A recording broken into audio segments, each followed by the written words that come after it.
The reason why it is important for young people to be exposed to manufacturing is because that is really the basis upon which this nation was made.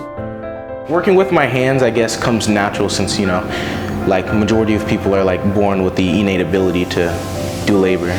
We make things and we're good at making things. So as much as possible, we need to be able to provide students real information about what that means.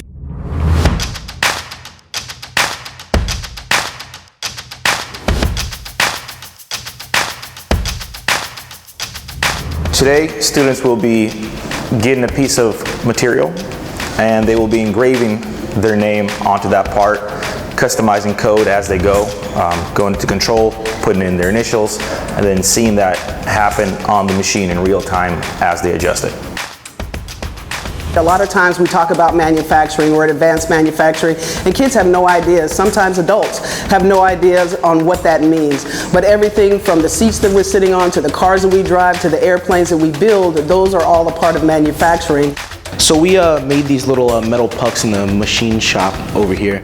Basically, we punched in our first initial and our last initial, and the machine was able to use a high-pressure water hose or something like that to engrave the names into the plate actually and wash it off.